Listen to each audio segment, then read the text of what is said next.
বাংলাদেশের ১১তম প্রধানমন্ত্রী হিসেবে শপথ নিলেন বাংলাদেশ জাতীয়তাবাদী দলের চেয়ারম্যান তারেক রহমান। মঙ্গলবার বিকেলে দায়িত্ব গ্রহণের পরপরই বিশ্বের প্রভাবশালী দেশগুলো থেকে আসছে একের পর এক অভিনন্দন বার্তা। ভারত, চীন, সৌদি আরব থেকে শুরু করে পাকিস্তান কে কি বার্তা দিল নতুন প্রধানমন্ত্রীকে, চলুন দেখে নেওয়া যাক। শপথ গ্রহণ অনুষ্ঠানের পরপরই ভারতের প্রধানমন্ত্রী নরেন্দ্র মোদীর পাঠানো একটি ব্যক্তিগত চিঠি তারেক রহমানের হাতে তুলে দেন ভারতের লোকসভার স্পিকার ওম বিরলা। চিঠিতে মোদী বাংলাদেশের জনগণকে এবং তারেক রহমানকে আন্তরিক অভিনন্দন জানান। তিনি উল্লেখ করেন, এই বিজয় তারেক রহমানের নেতৃত্বের প্রতি আস্থার প্রতিফলন। পাশাপাশি সুবিধাজনক দ্রুততম সময়ে তারেক রহমানকে ভারত সফরেরও আমন্ত্রণ জানিয়েছেন নরেন্দ্র মোদী। মধ্যপ্রাচ্য থেকেও এসেছে বড় বার্তা। সৌদি আরবের যুবরাজ ও প্রধানমন্ত্রী মোহাম্মদ বিন সালমান এক বার্তায় তারেক রহমানকে উষ্ণ অভিনন্দন জানিয়েছেন। তিনি নতুন সরকার গঠনের জন্য শুভেচ্ছা জানানোর পাশাপাশি বাংলাদেশের জনগণের অব্যাহত অগ্রগতি ও সমৃদ্ধি কামনা করেন। এশিয়ার পরাশক্তি চীন ও জাপানের নেতারাও পিছিয়ে নেই।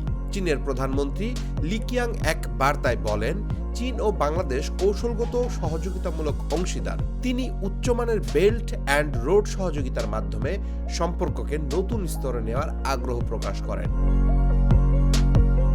অন্যদিকে জাপানের প্রধানমন্ত্রী সানায়ে তাকাইসি গণতান্ত্রিক প্রক্রিয়ার অগ্রগতিকে স্বাগত জানিয়ে দ্বিপক্ষীয় সম্পর্ক আরও জোরদারের আশাবাদ ব্যক্ত করেন।